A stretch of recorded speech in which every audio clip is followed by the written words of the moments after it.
Emociones en equilibrio. Si sufres por las consecuencias de tu adicción, en Casa San Benito te ofrecemos una solución a través del programa integral que cuenta con la orientación de psicólogos, psiquiatra, consejeros en adicciones, programa de 12 pasos y la orientación holística que en conjunto te ayudarán a recuperar la razón y el sentido de vida. Te esperamos en Casa San Benito. Estamos listos para recibirte. Pues bienvenidos, muy buenos días, muy buenas tardes o muy buenas noches, dependiendo el horario, en el lugar en que nos hagas el grandísimo favor de vernos o escucharnos. Esto es Emociones en Equilibrio y soy Juan Carlos Martínez y hoy tenemos un invitado premium de lujo de las grandes ligas. Te voy a platicar un poquito de él, era parte de que tengo tres empates en la vida, ¿no? El diseñador gráfico, DJ, terapeuta en adicciones y después él estudió psicología, o sea, ya va adelantado conmigo. Pero tuve la oportunidad de conocerlo y él prestó servicio y apoyó mucho a una de las casas más importantes en recuperación aquí en México. Y sin más preámbulo, Aldo, bienvenido. ¿Te gustaría presentar? Claro que sí, muchas gracias, querido Juan Carlos, por la invitación. Y bueno, mi nombre es Aldo Chávez, soy psicólogo, tengo 18 años también en un proceso de recuperación, entonces no nada más esta entrevista me toca en lo profesional, sino también en lo personal.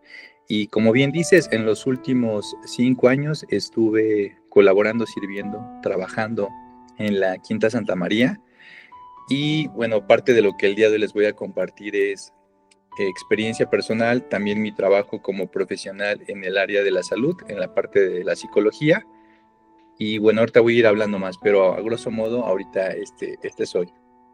Esa, y qué bueno, te agradezco mucho. Además de que yo valoro mucho esta gran parte de que el adicto en recuperación, que no son todos, que por alguna razón nos tuvimos que quedar, empezar a servir y después responsabilizarte, profesionalizarte, capacitarte.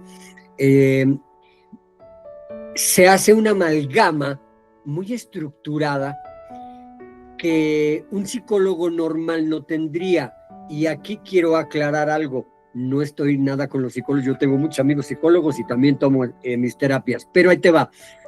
El vínculo de haber vivido lo que se vivió, ese puente de comprensión, ese lenguaje del corazón, decía uno de los iniciadores del programa de AA, es algo padrísimo. ¿Por qué? Porque tal vez esta parte enferma del adicto pues puede manipular sin querer o queriendo al psicólogo, que tal vez está dando lo mejor de sí, pero tal vez no está entendiendo la parte de raíz de la enfermedad, que parece que en momentos es muy divertida o muy irresponsable o muy fuera de muchas cosas, pero en realidad hay mucho sufrimiento. Y con este preámbulo me gustaría que le entráramos al tema, mi buen Aldo. ¿Cómo ves? Claro que sí, con gusto, sí. El micrófono es tuyo. Bien, ahorita con lo que dices y continuando un poco con mi presentación, yo lo primero que diría es, sí hay un puente de comprensión diferente tal vez por mi historia de vida, y aquí hablo un poco.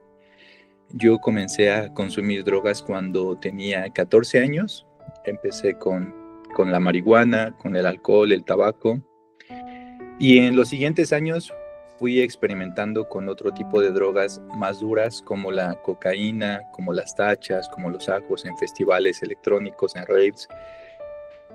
Y finalmente, ya en los últimos años, contacté con la piedra, que es una droga muy adictiva, y esto me llevó en algún momento a mucho sufrimiento, a sentirme cada vez más solo, desesperado, a no entender qué me estaba pasando, porque yo nunca tuve en mi mente el sueño de ser una persona con una adicción. O sea, yo nunca dije, sí, quiero ser un adicto, ¿no? Yo en algún momento decía, voy a probarlas como otras personas y en el momento en el que yo decida, yo voy a dejar de hacerlo, voy a salir o voy a seguirlas probando, pero no me va a generar un problema. Nunca pude darme cuenta o no me quise dar cuenta de cuando pasé de una etapa de experimentación a uso, cuando todo es divertido, abuso. Y luego abuso cuando ya empieza a haber problemas y finalmente a la etapa de dependencia. O sea, fue algo, son líneas para mí muy delgadas que tal vez no quise ver. Yo creo que es como cuando vas manejando en la carretera y vas viendo como anuncios que te dicen baja la velocidad, etcétera, ¿no? Y quizá yo ahí no los quise ver o hice caso omiso. O no pudiste, ¿no? Sí. O no pude. Entonces, cuando llego a mis 26 años, 12 años después, porque fue todo un proceso, hoy entiendo que la enfermedad se va desarrollando paulatinamente, salvo en algunos casos hay consumos explosivos en donde en menos de un año las personas se enganchan rápidamente. Más hoy en día con el tema del cristal, por ejemplo. Me toca ver más seguido a jóvenes de 14, 13 años, 12 años, 15 años que consumieron cristal y en muy poco tiempo ya se enganchan y empiezan a desarrollar ya una dependencia. Entonces, bueno, llego a los 26 confundido, sin conocer ni saber, oye, pues qué pasó, ¿no? Porque en algún momento cuando pude dejarlo, no quise, y ahora que quiero, ya no puedo dejarlo. Ya no puedo, sí. Ajá. Entonces, justamente ahí entra la quinta, por primera vez, porque me llevan a este centro. Yo pensaba que iba como, o más bien no sabía dónde iba, pero tenía como miedo de no llegar a un anexo. Porque había escuchado que en los anexos te tratan mal, hay violencia, maltrato, y hoy, bueno, hoy ya lo sé, ¿no? Hoy pienso que son lugares que, pues de alguna forma, no deberían de existir porque hay un daño a la persona en lo físico, en lo emocional, e incluso hay personas que en su momento han perdido la vida porque se les ha violentado, ¿no? Incluso se les ha castigado de una forma inhumana. Bueno, el caso es que llego a este centro y ahí comienza justamente como mi aprendizaje en cuanto a qué es la adicción, qué es lo que me estaba pasando. Empiezo a conocer todo lo que es también el programa de Alcohólicos Anónimos, porque en ese momento y hasta el día de hoy ha sido la base de la recuperación, el programa de AA. Entonces comencé a entender un poquito de la obsesión, de la compulsión, de cómo practicar los pasos, ¿no? Todo el programa, de los rasgos de la personalidad, lo que era la oración, la meditación, en fin. Y también a la par de ese conocimiento de este programa y de la enfermedad, yo cada vez me iba conociendo a un nivel más profundo, cada vez iba como yo descubriendo cosas que de pronto estaban ahí, pero yo no lograba ver. O sea, ciertos comportamientos que yo tenía, incluso antes de consumir sustancia, o a veces sin sustancia de por medio. Y pongo un ejemplo. Yo llegaba a alguna reunión y empezaba a juzgar a todas las personas que estaban en esta reunión sin conocerlas, y en ese juicio que yo elaboraba mentalmente, yo me ponía por encima de estas personas. Era como, sí, él tiene esto o se ve que tiene aquello, pues yo tengo el otro. Esta persona se ve que es muy buena o muy hábil en tal cosa, yo lo soy en más en otra. Este ejemplo que pongo muy sencillo me hizo darme cuenta que mi forma de pensar estaba en esos momentos siendo como desde la soberbia, el ego, es decir, como una especie de complejo de superioridad. Y poco a poco fui entendiendo que esto era porque había un complejo de inferioridad que yo trataba de nivelar. O sea, en el fondo yo me sentía poco valioso, poco inteligente, poco atractivo, y como un mecanismo de defensa para no contactar con esto, no admitirlo, no mostrarme vulnerable, era pensar que era diferente.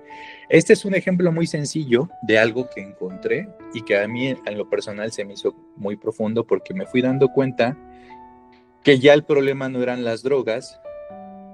Evidentemente sí es un problema de salud y es algo que me llevó ahí, pero que la raíz de todo eso era justamente temas emocionales, la forma en la que yo pensaba, cómo me había conducido, etcétera, etcétera. Entonces, en este centro estuve internado durante 3 meses y a partir de ahí comencé como todo este tema de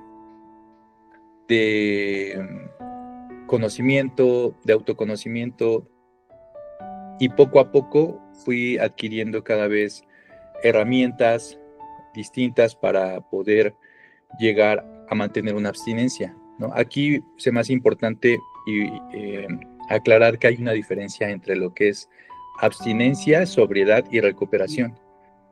Yo en el momento en el que llego a la quinta, comienza mi abstinencia, que es dejar de consumir, es eso. Ujú. La sobriedad es lo que he ido poco a poco con el tiempo desarrollando, que es cuando yo comienzo a hacerme responsable y a tener más claridad de mis pensamientos. Sobriedad es claridad y responsabilidad. Y finalmente la recuperación para mí consiste en dejar de consumir y aparte que exista un cambio en la forma en la cual yo pienso, cómo actúo. Entonces, para mí la recuperación tiene que ver con abstinencia más cambio. ¿Cambio de qué? Cambio de pensamientos, cambio de actitudes, cambio de juicios. Y esto es lo más complejo de los procesos de recuperación, justamente llegar a esta etapa. Entonces, en ese momento solamente estaba en abstinencia y con el tiempo fui logrando la sobriedad y hoy me encuentro en un proceso ya de recuperación, porque ya ha habido cambios, ¿no? Entonces, para mí es importante porque la abstinencia sin transformación emocional se convierte en un sufrimiento sin anestesia, ¿no? Esto que llaman de pronto la borrachera seca. La borrachera ¿no? seca, claro. Entonces, bueno, por eso para mí es importante decir, no basta con dejar de consumir, porque en algún momento se puede dejar de consumir. Hay personas que lo han hecho bajo juramentos, en algún momento o sin juramentos, han tomado la decisión de decir voy a dejar de consumir 1 año, 6 meses, y lo hacen. Pero lo que me llevó o lo que te lleva al consumo de sustancia tiene una raíz emocional, una herida, una forma de pensar, y si eso no lo sanas, no lo trabajas, no lo elaboras, va a ser algo que te va a llevar a un sufrimiento. Pero ahora ya sin sustancia se vuelve más doloroso, pienso por momentos, más desesperante, porque ya no tienes la sustancia, a menos que recurras a otro tipo de actividad, ¿no? Entonces, eso sería lo que veo en una parte inicial. Y ahora, ya una vez que inicié este proceso ahí en Quinta, y hoy con el trabajo que también llevo, aquí comienzo a hablar ya también un poco de lo que es mi experiencia, me he dado cuenta que hay factores individuales, factores familiares, culturales, que van dificultando el proceso de recuperación. Ese es precisamente nuestro tema. Exacto. Sí, exacto. ¿Cuáles son estos factores de riesgo para que una persona con una adicción logre mantenerse en este proceso? Bien, lo voy a dividir por 2 grupos. El primero, voy a hablar de factores individuales y la segunda parte, familiares y culturales. Lo que es factores individuales, por ejemplo, hay ciertos aprendizajes que yo les llamo, y hay un libro que habla sobre esto, se llaman las reglas no escritas. Estos aprendizajes iniciales que después se vuelven reglas no escritas, tienen que ver con, por ejemplo, no pienses, no sientas, no hables. Entonces voy a poner un ejemplo. Un hombre, un niño, Juanito, de 6 años, ve que su papá, alcohólico, en una etapa de abuso y ya de dependencia incluso, llega todos los días borracho a la casa. Y cada vez que llega al hogar, rompe con la armonía del hogar, porque discute, incluso a veces llega a golpear a la mamá, a la pareja. regaña a los hijos y se vuelve todo un caos y son experiencias muy dolorosas y difíciles para este niño Juanito. Entonces él comienza a darse cuenta de que cada vez que su papá llega borracho hay esto, y sobre todo cuando tratan de hablar con él, o sobre todo cuando le llevan quizá la contra. Entonces él va aprendiendo que quizá lo mejor es no hablar con su papá, no darle más problemas. Él va aprendiendo que tal vez lo mejor es no confiar en nadie, porque si eso se espera o si eso le pasa con papá y con mamá, pues no va a poder confiar tampoco en otros adultos. Va aprendiendo que quizá lo mejor es no sentir este dolor o esta tristeza para que él pueda seguir siendo funcional. Entonces, estos aprendizajes iniciales se les llama reglas no escritas, porque no es alguien que te diga explícitamente, no pienses, no sientas, no hables, ¿no? Sino simplemente tú lo vas aprendiendo como una forma en la cual tratas de irte adaptando a ese entorno para que no existan problemas y no haya más golpes o violencia. Entonces, ese es un factor que ya cuando eres adulto y estás en un proceso de recuperación, se transforma en lo siguiente. No confío en el psicólogo, no confío en el padrino, no confío en el grupo, no confío en ninguna persona, y mucho menos en algo que me simbolice autoridad, porque lo que viví con mis papás me llevó a esta creencia, ¿no? Entonces, ahí es un factor la falta de confianza de las personas en el psicólogo, en los procesos, en los grupos, y creo que parte de esta falta de confianza tiene su origen en estas experiencias tempranas en algunos casos. El otro factor es, no hablo de todas mis emociones, ¿no? Hay una dificultad para expresar, especialmente también en el hombre, y aquí quizás se mezcla con un factor cultural, porque el hombre, aquí en México, lo que significaría ser hombre es, en primer lugar, ser proveedor, ¿no? O sea, si eres mexicano y eres hombre y quieres ser lomo plateado, etcétera, etcétera, proveedor. Después, podríamos decir que también un hombre es alguien que es fuerte, y fortaleza muchas veces se interpreta como una persona que no expresa sus emociones, como alguien que no expresa dolor, tristeza. Entonces, ahí hay también un factor cultural, pero regreso al factor individual de los primeros aprendizajes. Alguien que aprendió a no expresar sus emociones cuando ya tiene 20, 30, ya es un adulto, le cuesta mucho trabajo hablar de lo que está sintiendo. Híjole, yo no quiero mostrarme vulnerable, porque cuando hablo de lo que a mí me duele, me conlleva unas emociones que son tan intensas, un dolor psíquico, que prefiero no hablar de eso, no tocar eso, o a veces ni siquiera sé lo que estoy sintiendo. Entonces, ese es otro factor que también dificulta el proceso, es decir, no confío en el terapeuta y luego mucho menos quiero hablar de lo que me pasa, porque ni siquiera tengo un autoconocimiento de mi mundo interno, o la otra, no quiero hablar de esos temas, porque aprendí en casa o desde pequeño que no debo de hablar. Incluso hay unas frases, como por ejemplo, los trapos sucios se lavan en casa. A veces esta frase, mamá, papá la podían decir haciendo referencia a, no hables de esto que pasa en nuestro hogar, ¿no? Manténlo en silencio. Entonces, estas primeras enseñanzas son justamente lo que va generando estas dificultades. Y finalmente el no sientas. Es hoy muy notorio que una persona que consume lo hace en parte porque eso que está sintiendo en su momento no es del todo agradable o desea más placer, etc. Entonces modifica su estado emocional a través de una sustancia. Entonces este cambio de lo que quiero sentir ahorita es placer, también pienso que en parte tiene que ver con estas enseñanzas tempranas donde no quiero sentir, ¿no? No quiero sentir, dolor, tristeza, y lo que hago es anestesiar justamente como estas emociones.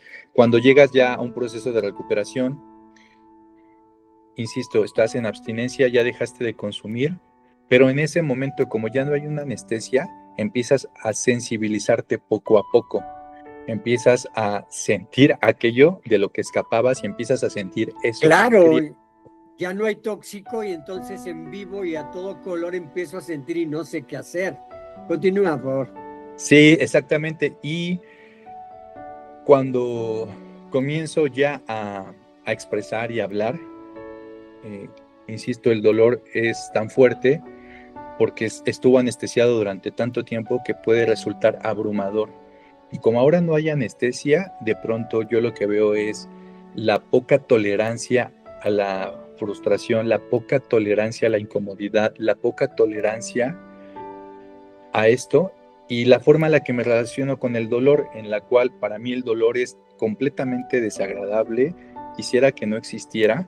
Y entonces, si tú en un proceso terapéutico, si tú en una junta de AA, en un apadrinamiento, me haces contactar con eso y yo tengo poca tolerancia a todo esto, pues no voy a querer regresar y no voy a querer seguir trabajando con esto, porque aparte hoy no tengo anestesia. Entonces, eso también para mí es una dificultad, porque parte de este proceso sería ir creando mayor tolerancia. Entonces, ese es un factor, ¿no? Como el miedo a confiar, el no poder expresarte y el sentir que ahora las emociones que han estado atrapadas durante tanto tiempo pareciera que abrieron un dique y se dejan venir, ¿no? Abrieron la puerta y ahora están entrando todas y es como, es demasiado fuerte para mí. Esos son factores. Otro de los factores que veo en factores individuales sería el autoengaño. El autoengaño es un factor que también me parece clave. Es una mentira que me digo a mí mismo y que me la creo. ¿Por qué? Porque tengo mecanismos de defensa, ¿no?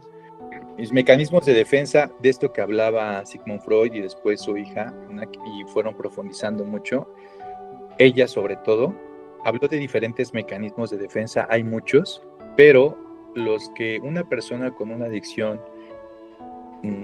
practica más y ha desarrollado más son 3: la negación, la racionalización y la proyección. Y los mecanismos de defensa son formas de pensar inconscientes que tienen la función de bajar mis niveles de ansiedad, mis niveles de estrés, para que yo pueda seguir operando. Es decir, son mentiras que me digo a mí mismo, me las creo, para que yo pueda seguir en la vida normal, actuando normal. Claro. Oye, me quedó una duda. En esta parte donde dices proyección, ¿me pudieras especificar un poquito más en qué consiste? Sí, una proyección es cuando algo que está en mí, un aspecto en mí, una emoción, no me gusta, no la tolero y la pongo en alguien más, la proyecto en alguien más. Un ejemplo de esto lo que me checa, te checa, ¿no? Exacto, sí, en los grupos se puede ver perfectamente cuando se sube un compañero y la persona que está abajo escuchando la tribuna empieza a juzgarlo y le dice, ay, o sea, pues es tan fácil, ¿no? Sin que se lo diga, pero mentalmente lo está juzgando diciendo, pues tienes este problema porque no te has dado cuenta, que es muy fácil resolverlo, ¿no? O alguien ya estás viendo quién se va a subir, perdón, y en ese momento dices, ay, va a volver a hablar de lo mismo. Esta persona siempre habla de, no sé, de que su vaca se murió, ¿no? Y siempre está hablando de lo mismo, ¿no? Y ya lo estás juzgando. ¿Qué está pasando ahí? Que quizá a ti te molesta tanto porque tú también hablas de lo mismo, porque tú también sigues en lo mismo, porque tú tampoco has trascendido eso, lo que sea. Y entonces cuando ves quién lo está haciendo, pues proyectas porque dices, prefiero que él lo tenga a que yo, porque en mí verlo es muy doloroso. El otro mecanismo es la racionalización, que es cuando yo de alguna forma justifico un comportamiento que no es para nada conveniente y lo hago parecer por bueno. Una persona que fuma marihuana dice, pues solo es marihuana, es verde, no le hago daño a nadie, Dios es natural. Es natural, no la brindó.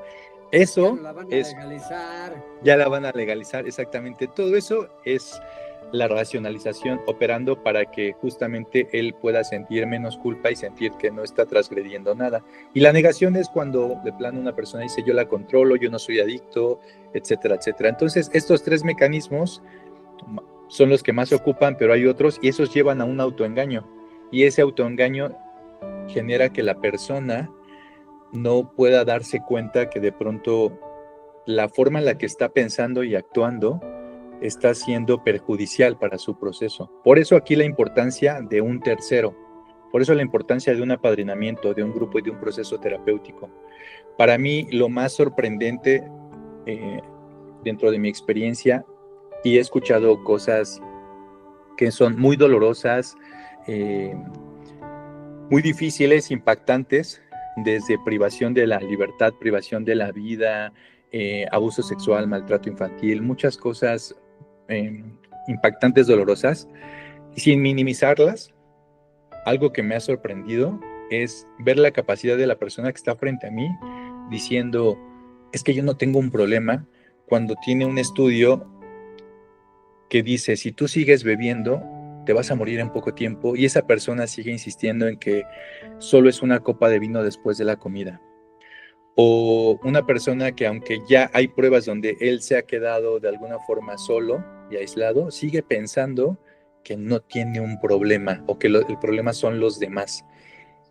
Este autoengaño a mí me impacta demasiado porque es bien complicado llevarlo siquiera a la duda a la persona. Y aquí es clave, si la persona está dudando, eso ya es un buen... eso ya es bueno. Indicio. Sí, si la persona ya está dudando de, híjole, tal vez tienen razón, tal vez la forma en la que yo he venido actuando no es lo mejor, ya de ahí es agárrate y velo llevando más hacia esa parte, hacia la duda. Uh-huh. Para mí, yo lo que les quiero decir a las personas que nos estén escuchando sería que algo que ha sido clave en mi proceso y me ha ayudado mucho y te lo quiero compartir es que no pierdas la capacidad de cuestionarte, que cada cierto tiempo te cuestiones si la forma en la que piensas, en la forma en la que estás actuando es lo más conveniente para esta vida que deseas de paz, de felicidad, etcétera, que te cuestiones, porque sí somos, bueno, puedes cuestionar a todas las personas, a mí me han cuestionado como mucho algunos de mis pacientes y de pronto veo una actitud de que no confían, desafiante hacia conmigo y hacia con el trabajo de la psicología y el psicólogo. Entonces me acuerdo de un caso de un chico que la primera sesión me dijo, yo no creo en los psicólogos, ¿no? Así, brazos cruzadas y así de plano. Yo no creo en los psicólogos, pero bueno, ya mi mamá pagó la sesión y estoy aquí. A ver, ¿qué me vas a decir? Entonces, ya empezamos a platicar y todo, y en algún momento le decía yo a él, mira, así como me cuestionas a mí, se vale, y me gusta que lo hagas, cuestióname, adelante, todo lo que yo te estoy diciendo, porque a cada argumento me cuestionaba, es que esto, es que el otro, etcétera. Le digo, perfecto, pero así como me cuestionas a mí, yo te invito a que te cuestiones tú, cuestionas si también lo que tú estás haciendo, pensando es lo más conveniente, no porque yo lo diga, simplemente ten esta capacidad, si lo logras hacer, va a ser algo que nos va a ayudar, y conforme fueron avanzando las sesiones, poco a poco hubo mayor apertura porque hubo mayor confianza, y al final ya cuando estuvo por terminar su proceso me decía, yo te agradezco porque en algún momento dejé de confiar en los psicólogos, pero la forma en la que yo confié, platicamos, etcétera, fue distinta y me quedo con varias cosas. Entonces yo le decía, pues sigue con tu proceso, ¿no? Porque ya a veces era difícil que continuáramos viéndonos. Entonces yo le decía, sigue con otro psicólogo, no pasa nada. Y tampoco tiene que ser especialista en adicciones o una persona que consuma. Aquí también quiero hacer como énfasis. Yo tengo también mis psicólogos, mis psicoanalistas con los que he trabajado con 4 durante todo el tiempo que llevo. Ninguno de ellos es especialista en adicciones. Incluso pienso que nadie ha tenido como un historial o algo que ver. Y me han ayudado bastante. Entonces también le quiero recomendar a las personas que estén buscando, no es necesario que sea un especialista en adicciones. O sea, sí hay un puente distinto, pero también te puede ayudar muy bien y perfectamente un psicólogo, claro, sin que tenga esta especialidad, ¿no? Porque si no caeríamos como en el argumento de, el doctor solo me va a poder ayudar con mi diabetes si él también lo tiene. Si no lo tiene, entonces no sabe lo que, ni no, o sea, un doctor te escucha, ve los síntomas y te diagnostica y todo, y no necesita tener todas las enfermedades para decir, sí, ya sé lo que estás pasando. Sí, para tener esa entonces, empatía, ¿no? Exactamente, entonces bueno, aquí cierro con eso, y entonces el autoengaño sería como algo que es muy común y muy constante. ¿Cómo lo trabajo? Apadrínate un grupo, un proceso terapéutico, no porque la otra persona tenga la verdad, sino porque te va a ayudar a pensar, porque te va a dar otra perspectiva y otro punto de vista, y lo vas a poder confrontar, y no pierdas tu capacidad de cuestionarte cada cierto tiempo, de hacerte estas preguntas: ¿quién soy? ¿A dónde voy? ¿Y con quién? En algún momento de tu vida, cada cierto tiempo sería bueno que te lo cuestionaras. Un cumpleaños, en diciembre, cuando vienen como este recuento, no lo Momentos sé, de pero cada reflexión. cierto tiempo. Exactamente, Okay. sí. Aldo, te pido un favor, vamos a ir a un pequeño corte, regresamos en unos minutos, y tú que nos estás escuchando, no nos dejes de escuchar, se va a poner muy interesante. Regresamos. Encuentra tu sentido de vida. ¿Te sientes atrapada en un ciclo de dolor y sufrimiento? ¿La adicción te ha robado la libertad y la felicidad? En nuestra clínica Quinta, Regreso a la Vida Femenil, entendemos que la adicción es un viaje solitario, pero no tiene que serlo. Nuestro equipo de expertos está aquí para apoyarte en cada paso del camino hacia la recuperación. Nuestro enfoque integral combina terapias personalizadas, apoyo emocional y educación para ayudarte a superar la adicción y encontrar un nuevo propósito en la vida. Renacer es posible. Únete a nuestra comunidad de mujeres que han encontrado la libertad y la felicidad. Llama hoy mismo para empezar tu viaje hacia la recuperación. Visita nuestras redes sociales o llama a la línea de ayuda 77 15 25 89 71 para obtener más información y empezar tu tratamiento hoy mismo. Ok, pues ya estamos de vuelta, y bueno, antes de dejarlo continuar, quisiera observar algo. Todo esto que nos está narrando, que lo está especificando para la parte de una adicción, yo también lo pudiera poner en la mesa, que son problemas que tienen cualquier persona que está siendo reacia a entrar a una terapia, no precisamente por problemas de adicciones, ¿no? Quiero recordarles algo, nuestro canal no es específicamente con adicciones, pero curiosamente, por mi formación y porque la sociedad y el problema ha crecido tanto, se termina hablando o de adicciones, que no nada más es alcohol y droga, o del programa de los 12 pasos, que está siendo un elemento de soporte junto a terapeutas, psicólogos, psiquiatras, para resolver algún otro problema emocional. Con esta puntuación, te dejo continuar, Aldo. Gracias. Sí, efectivamente, esto que les comparto, aunque tengo más experiencia en personas con una adicción, también lo he visto en personas que no la tienen, en familiares de estos. También tienen dificultad para sentir, para expresar sus emociones, para en algún momento confiar en las personas, y no tienen una adicción. Simplemente me acuerdo de el caso de una persona que su papá era alcohólico. Ella no tenía ninguna adicción y no tenía ningún problema, pero también había aprendido estas reglas de no confiar, de no hablar, de no sentir desde pequeña, porque era muy doloroso ver justamente al papá, y ella no había desarrollado en algún momento ninguna adicción. Entonces, sí, esto no nada más es para alguien que tiene adicción, creo que también puede operar muy bien, y lo he visto en personas que no lo tienen.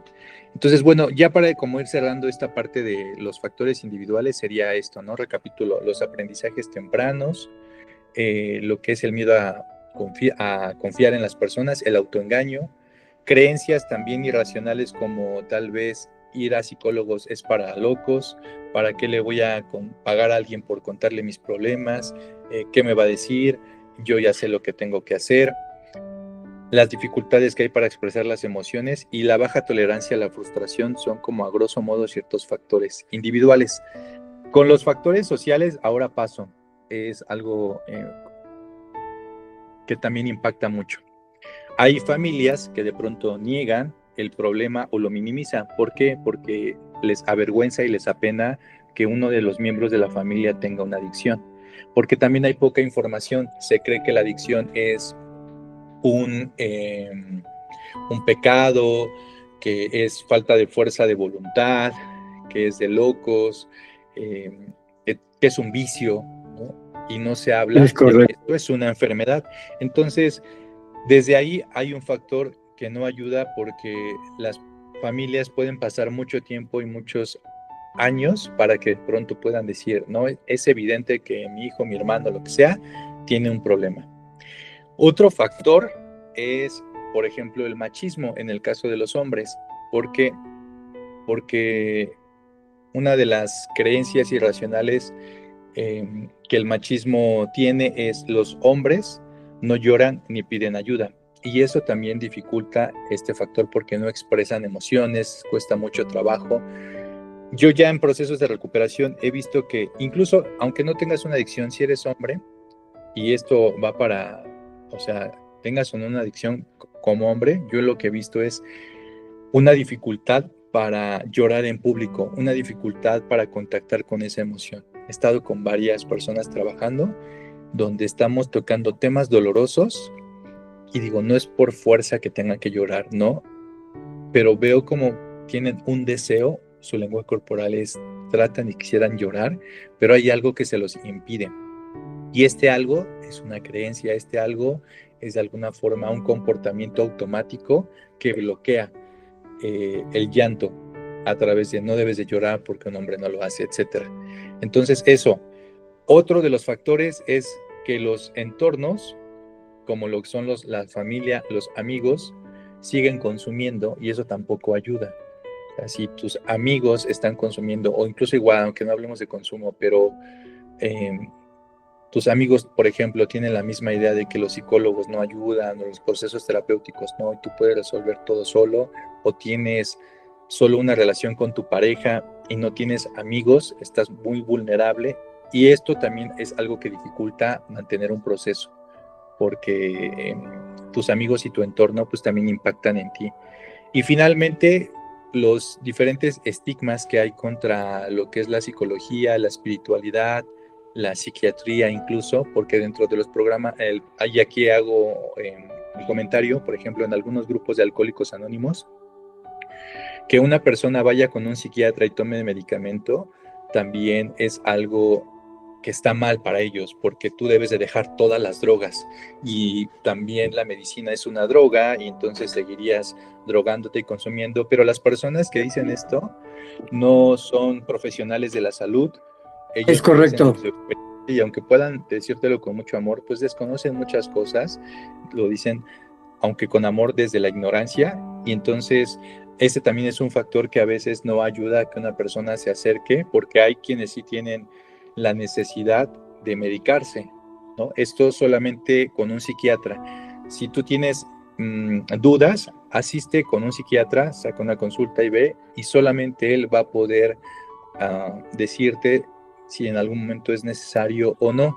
Si tienes duda, pues igual consulta una segunda opinión, no pasa nada, pero solamente con un psiquiatra. Y una vez que tengas ya un diagnóstico y un medicamento, trata de seguirlo lo más apegado, porque te va a ayudar. La intención del medicamento no es que te sientas drogado, dopado, bajoneado, sino que te sientas normal.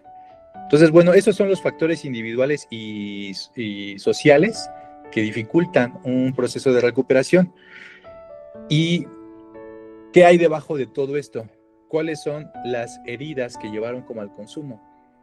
Yo comentaba al inicio de esta entrevista que cuando llegué a este centro, poco a poco me fui conociendo y me fui dando cuenta de que yo estaba ahí más allá de mi consumo, porque a mí, por ejemplo, un sentimiento que me era muy constante era sentirme separado, aislado, solo. O sea, yo gran parte de mi vida me sentía muy solo, sentía que no conectaba con las personas, que me apartaba, que la gente no me entendía, que no me comprendían. Con mi grupo de amigos de la universidad, de la escuela, con el grupo de amigos del fútbol, con mi familia, con mis primos, etcétera. O sea, no había alguien que realmente yo me sintiera comprendido. Este sentimiento pienso que se fue generando y originando en la infancia, a través tal vez de que yo en mi imaginación me fui sintiendo un niño abandonado. Se habla mucho este tema de las heridas de hoy en día de abandono, de rechazo, de humillación, traición, injusticia. Sí, correcto. Yo lo tomo así como lo siguiente. Hay algo que le llamo que es el mundo real y el mundo imaginario. En el mundo real, mi mamá y mi papá no me abandonaron, porque ellos pagaron mis medicinas, pagaron los pañales, la leche, pagaron la escuela, mis uniformes, y gracias a todo eso, y gracias a cuidarme a ellos, a mi nana, a mucha gente, yo no estaría aquí, o sea, simplemente, ¿no? Hubiera estado allí abandonado en el bosque, no sé, y no, estoy aquí el día de hoy porque nunca me abandonaron. Pero en mi mundo imaginario, en la forma en la cual yo percibo el mundo y la realidad, a través de mi lente, a través de mi mundo interno, sí me sentí que de pronto mis papás no estaban tan presentes. Sentía que como los dos trabajaban, de pronto la parte emocional y afectiva, yo pienso que me hizo falta. Entonces ahí yo podría decir que tal vez se generó una herida de abandono, si quieren, o tengo la impresión o la sensación de que mi mamá, mi papá no estuvo tanto tiempo conmigo. Entonces, ¿qué pasa con esta herida? Vamos a llamarlo herida de abandono. Que yo, cuando vas siendo adulto, y aquí ya hablo de modo general, cuando eres una persona adulta, en caso de que tengas esta percepción también de que tus papás no estuvieron tanto contigo, mamá o papá, hay un miedo a que las personas que quieres también se vayan, por ejemplo, te dejen, ¿no? Y aquí también podríamos hablar ya ni siquiera de adicciones, de tema de parejas, ¿no? Hay personas que de pronto soportan malos tratos, infidelidades, mentiras y engaños porque no quieren volver a sentir y a experimentar una sensación como de abandono, como cuando eran pequeños, ¿no? Y después que se replicó y se repitió quizá en la adolescencia. Porque algo bien interesante con todas estas heridas o traumas, a veces la palabra trauma no me gusta, pero sí aplica. No me gusta porque creo que es muy impactante para las personas y es como muy fuerte, pero básicamente es lo mismo. Trauma significa herida. Entonces, ¿qué es un trauma y qué es una herida? Es una experiencia que es muy fuerte, es muy rápida, que genera en la mente de la persona, en la psique, un daño persistente y duradero a través del tiempo y que se va al inconsciente. Entonces, eso básicamente es una herida, un trauma, ¿no? O una herida. Es un daño persistente en tu mente, en tu psique. Ok. Aquí lo interesante es que un trauma no quiere ser sanado. Lo que busca el trauma es que tú lo vuelvas a actuar una y otra vez, y otra vez, y otra vez, y otra vez. Es como si te hubieran dado un guión y te hubieran dicho, este es tu guión, tú vas a ser el actor de esta película, pero hagas lo que hagas, tienes que repetir estas líneas o hacer esto. Entonces, si sufriste un abuso sexual, tal vez lo que va a ser el trauma es, en lugar quizá de evitarlo, es que te pongas en situaciones de riesgo y vuelvas a vivir esa experiencia. O si fuiste víctima, te vuelves victimario, etcétera, vuelves a replicar, ¿no? Y esto sirve mucho para entender por qué de pronto las personas cometemos los mismos errores y nos tropezamos con la misma piedra, porque no se han sanado estas heridas, porque no se han logrado ver, y porque el trauma, insisto, no busca ser sanado, sino lo que busca es que tú lo vuelvas a repetir, ¿no? Infinitamente hasta que no lo sanes. Entonces, eso es lo complicado, justamente ir sanando y elaborando todo esto, ¿no? Entonces, estas heridas no resueltas que se activan en la vida adulta es lo que no se nombra, se actúa, ¿no? Entonces, esto es bien importante porque este es el trabajo que yo hago con las personas. Esto es ahí donde yo me meto, ¿no? Como muy de lleno, muy a nivel profundo. Cuéntame de tu infancia, ¿cómo fue? ¿Cuál es el primer recuerdo que tienes con tu mamá? ¿Cuál es el primer recuerdo que tienes con tu papá? Háblame de cómo han sido tus parejas, de qué te has enamorado de ellas, te da miedo a perderlas porque has seguido, te han sido infiel, tú has sido infiel, se ha replicado esto, sí o no, etcétera, cómo te has sentido. Y de pronto dentro de toda esta serie de preguntas y como una especie de inventario, van surgiendo patrones y nos vamos dando cuenta que hay patrones de conducta, hay patrones de pensamiento que tienen un origen muchas veces en estas heridas y se van viendo, se van haciendo conscientes, pero no porque los haces conscientes y los nombras, ya quiere decir que ya se borró, no, porque al final fue una herida. Claro. Y es como una fractura en un hueso, se fractura, se puede volver a unir el hueso, se podrá volver a pegar, etcétera, lo que ustedes quieran, pero ya quedó esa fisura y ya quedó una línea. Así pasa con las heridas y las cicatrices. Ya no es como que quedes nuevo, ¿no? Ya existe esa herida, pero también al mismo tiempo vas aprendiendo a ser consciente, vas adquiriendo herramientas, como es hablar de tus emociones, como es ir con un terapeuta, como es orar, como es meditar, como es hacer ejercicio, tener un hobby, algo que te apasiona, buscar tu red de apoyo. Todas estas herramientas, que ahorita las iré como profundizando, son las que te van ayudando a que estas heridas ya no sigan actuando de forma inconsciente, ¿no? Porque si no, vas a seguir actuando justamente una y otra vez todo esto que pasó. Entonces, bueno, esto sería como a modo general lo que hay debajo de una adicción y incluso aunque no hablemos de adicciones, lo que hay debajo de ciertas conductas que le pueden estar generando a la persona dolor ahorita, ¿no? O sea, dolor, tristeza, frustración, experiencias tempranas, experiencias en la adolescencia que no han sido habladas, duelos, ¿no? Muchas personas que perdieron y no pudieron o no tuvieron tiempo, como por ejemplo ahora con la pandemia, gente que no tuvo la oportunidad de llorar, de tener incluso un rosario, por ejemplo, esto que aquí en México se hace mucho, ¿no? Con tus familiares y sentir el apoyo, porque entraba al hospital, no lo volvías a ver a la persona, fallecía, y no podías hacer esto de tener como un rosario o algo para que la gente fuera a darte el pésame. Entonces, por ejemplo, ahí quizá quienes vivieron esto no tuvieron esta oportunidad de elaborar un duelo, ¿no? No lo sé. Entonces son diferentes experiencias, ¿no? Entonces esto es como la parte que hablaría de el origen y las dificultades que hay, ¿no? Para mantener un proceso de recuperación. Ok, bueno, a mí me queda muy claro y además muy reflexivo toda esta situación que tú nos pones en la mesa. Lo que sí me gustaría puntualizar es que para que esta maquinaria funcione se requiere de dos cosas bien importantes, ¿no?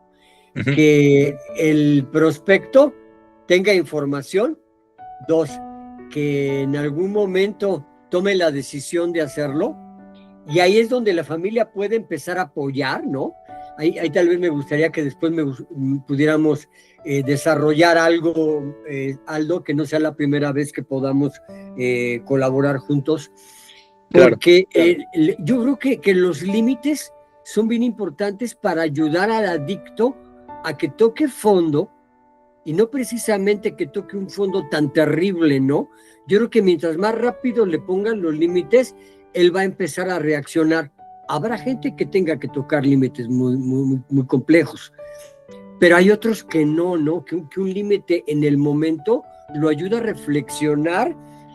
Y dijiste una palabra clave que a mí me encantó. Cuando por lo menos entra la duda en ti, ya hay una gran posibilidad de que empiece este proceso, ¿no?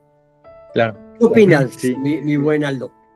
Esto que habla así de los límites, y lo vamos a ir viendo con las herramientas. Ahorita ya pasamos, si quieres, y hablo un poco de cuáles son las herramientas que sí te ayudan, ¿no? Hemos hablado, me parece perfecto, de los factores de riesgo individuales y culturales, familiares. Ahora, ¿qué sí me ayuda? Y tiene que ver con lo que estás diciendo, límites. Sí, justamente sería algo un factor que ayudaría el poner límites. Ahora, ¿cuál es el problema con eso? Que la familia justamente también tendría que tener esta capacidad de decir, ok, creo que algo en mi familia no funcionó de la forma más conveniente y esto fue lo que generó en parte el origen de esta adicción, porque también es cierto que a una adicción una persona no llega sola, está visto desde una forma sistémica, es decir, una persona con adicción es un síntoma de que su familia, en algo en su familia no está funcionando como debería. ¿Qué son de las cosas que no funcionan como debería? La comunicación, por ejemplo, es muy superficial. Ejemplo, mamá, ya me voy a mi grupo. Ok, regreso a mi grupo. ¿Cómo te fue? Bien. O fui al trabajo, ¿no? Dejemos el grupo. Fui al trabajo. ¿Cómo? Bien, todo bien. ¿Cómo vas en la escuela? Bien. ¿Has conocido a alguien nuevo? Pues no, sí, todo bien, todo tranquilo. Eso es un nivel informativo. Pocas familias hablan a un nivel profundo. ¿Cuál es el nivel profundo? Oye, ¿cómo te sientes? ¿Cómo has estado? Oye, fíjate, mamá, ¿cómo estás? ¿Cómo te sientes? Pues me siento a veces enojada, me siento frustrada, a veces me duele esto.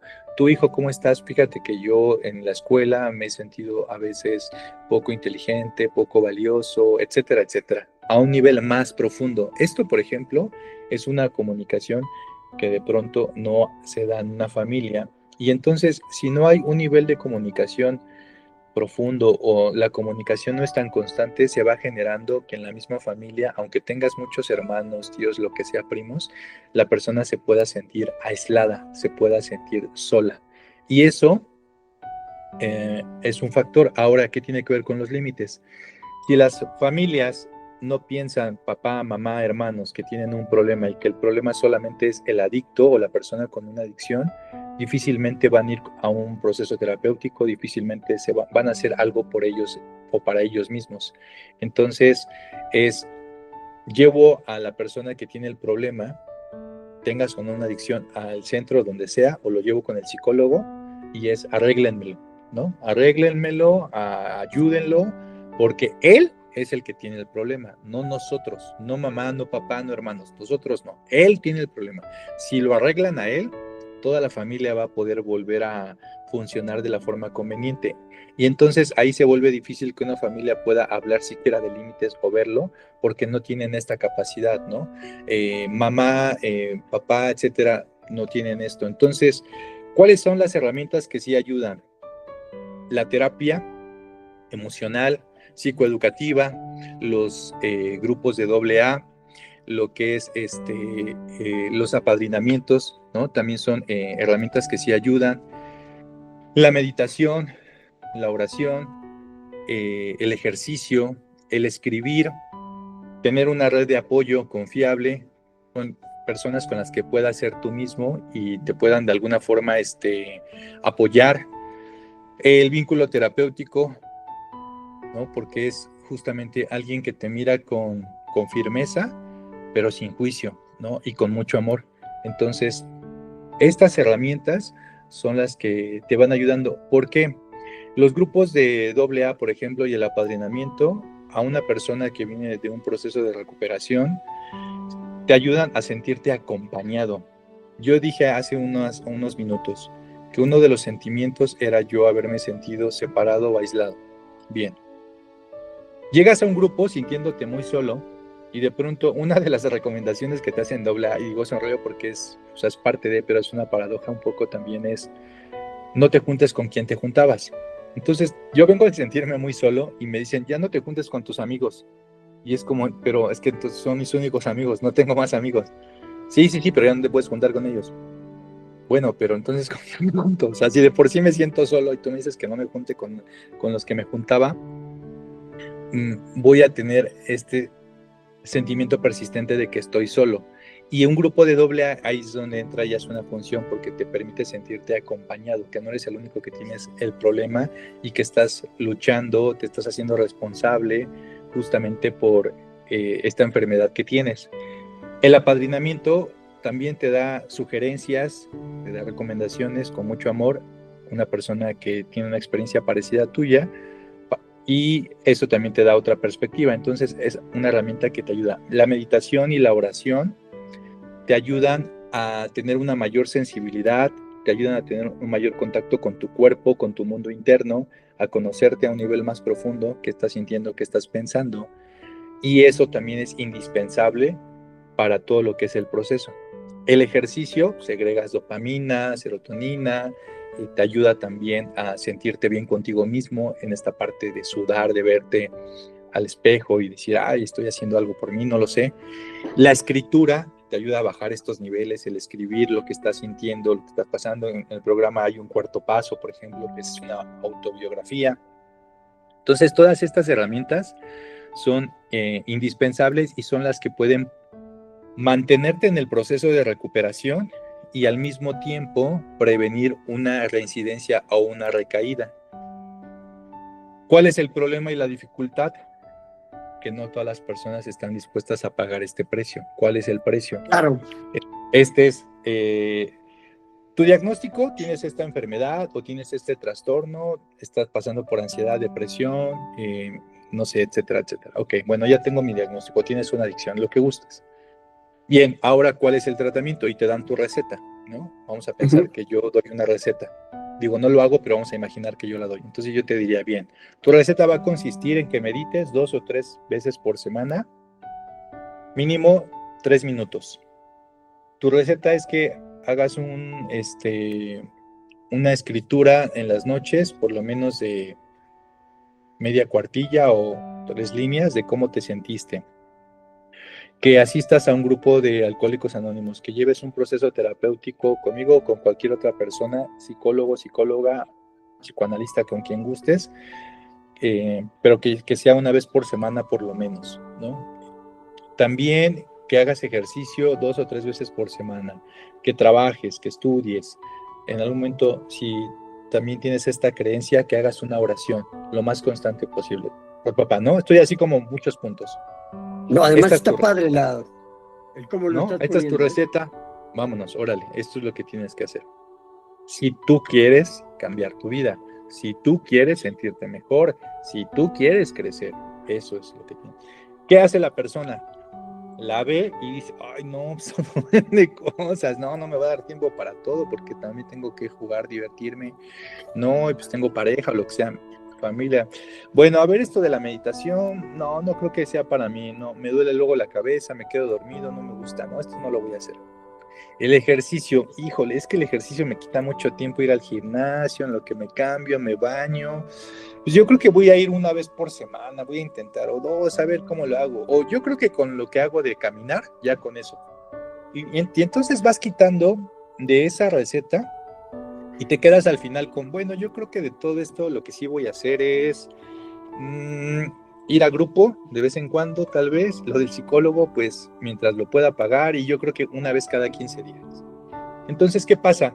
Que con ese tratamiento que se te dio, que se te recomienda, tú lo ajustas y lo haces como tú quieres, ¿no? Es como si llegaras con el doctor, te da la receta y dices, no, pues nada más me voy a tomar el antibiótico, ¿no? Y me lo voy a tomar un día sí, un día no, y bueno, veo a ver cómo funciona. Y después, ¿qué va a pasar? Que vas a regresar porque la enfermedad no va a ceder, en el caso, por ejemplo, de una enfermedad física, una gripe o algo, y le vas a reclamar, pero porque no te ayudó el medicamento que te mandó, pero no es el medicamento, no es, sino que tú no seguiste todas estas recomendaciones, hiciste tu tratamiento a tu gusto. Y eso es lo que más veo en cuanto a los problemas que genera que una persona se quede en un proceso o una persona mantenga un proceso de abstinencia, de sobriedad y de recuperación. Quieren llevar su tratamiento como ellos quieren. Y de pronto el como ellos quieren quitan muchas cosas y solo hacen algunas, y así es muy complicado que funcione. Entonces muy pocas personas están dispuestas a pagar el precio de lo que conlleva un proceso. A veces el precio es hablar, escribir, reparar daños, asistir a un grupo, ir con un terapeuta, todo esto que ya mencioné. Muy pocas personas están dispuestas a pagar ese precio. Se comienzan a sentir bien y es, no, creo que ya lo voy a dejar. Y sí es parte de la terapia, de sentirte bien, de los procesos, pero ¿por qué no mantenerte un poquito más de tiempo, 1, 2 o 3 meses, para que le sigas dando mantenimiento? Porque al final somos muy complejos y van surgiendo diferentes problemas. Pero veo que eso las personas no lo hacen, ¿no? Algunas lo que hacen es, ya me siento bien y dejo lo que estaba haciendo y después regresan nuevamente porque, oye, tuvo una recaída, tuvo una reincidencia. Bueno, pues vamos otra vez a empezar, ¿no? No desde cero, sino simplemente fortaleciendo ahora lo que faltó trabajar, que era disciplina, constancia, mantenimiento, ¿no? Entonces, esta parte es lo complicado. Enamorarte de esta rutina es lo complicado. Enamorarte de hacer ejercicio, enamorarte de ir a un grupo, enamorarte de tu terapia, seguir en esta lectura, que te apasione y que te guste esto, ¿no? Eso creo que a veces es para algunas personas lo difícil. Y bueno, pues eso serían como las herramientas que pueden justamente prevenir una reincidencia, una recaída. Ok, Aldo, a mí me gustaría puntualizar algo Ujú. para acomodar ahí. Precisamente lo complicado de esta enfermedad es que la manera de recuperarse, porque no hay como tal una cura, modifica muchas situaciones de la vida que también me dan cierto placer y entonces no estoy dispuesto a pagarlo, porque si fuera una gripa, pues sí me tomo las pastillas como en esa receta con esta analogía que hiciste tan padre y posiblemente lo cumpla. Y aún así, las personas normales, en cuanto ya no tienen calentura, en cuando ya pudieron comer y ya fueron al baño y ya no terminan de tomarse los 15 días de penicilina, por ejemplo, que les mandaron y vienen las recaídas.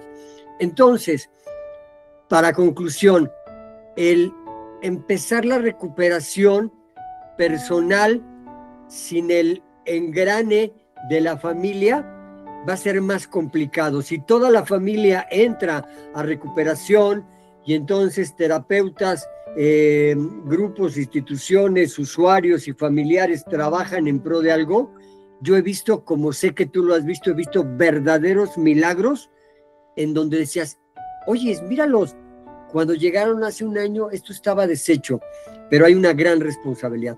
¿Con qué nos quedamos? ¿Qué sería tu última recomendación? Porque ya estamos por terminar, mi buen Aldo. Bien, pues la recuperación no es solamente dejar de consumir, sino es crear una vida distinta en la que ya no sea necesario la sustancia y no se logra de una forma solitaria, se logra acompañado, se logra con esta humildad, que es esta capacidad de poder estarme cuestionando y reflexionando, se logra con mucha paciencia, ser muy paciente y en esta sociedad es complicado. Y también con mucha verdad porque la mentira, el autoengaño dificultan todo esto, ¿no? Entonces, para ir cerrando, la droga no es el problema, ¿no? Sino era el alivio en su momento para un dolor más profundo que se va trabajando, ¿no? Y todos estos procesos, pues no se trata solamente de fuerza de voluntad, de querer, sino de tener una estructura emocional, tener estas habilidades de poder expresarte, de poder cuestionarte, de tener esta tolerancia a la frustración, a la incomodidad, de tener esta capacidad de relacionarte de una forma distinta con el dolor, ¿no? Entonces, yo lo que les diría es, el silencio es el mejor aliado de la recaída, por tanto, habla, expresa, ve a un grupo, ve a un proceso terapéutico, habla. No solo ahora dejando de lado un poco el tema de drogas, para cualquier persona esto es una herramienta que a veces no se usa mucho, el hablar y el expresar. Entonces yo quiero cerrar con eso, ¿no? El silencio es el mejor aliado no solo de la recaída, sino también del dolor. El silencio es el mejor aliado de la frustración. El silencio es el mejor aliado del sufrimiento. Habla, exprésate, busca ayuda, busca un proceso terapéutico, busca hacer algo. Eso sería como lo que diría. Claro. Mi querido Aldo, de parte del staff de Emociones en Equilibrio, te mandamos un fuerte abrazo. Muchísimas gracias. Y a ti que nos hiciste el favor de vernos, escucharnos, si esta plática no fue para ti, seguro conoces a alguien que sí. Te pido por favor que nos compartas, que nos dejes un comentario, que nos des un like, que toques la campanita para poder seguir haciendo contenido. Te agradezco mucho, soy Juan Carlos Martínez de Emociones en Equilibrio. Nos vemos a la próxima. Voy a parar la grabación.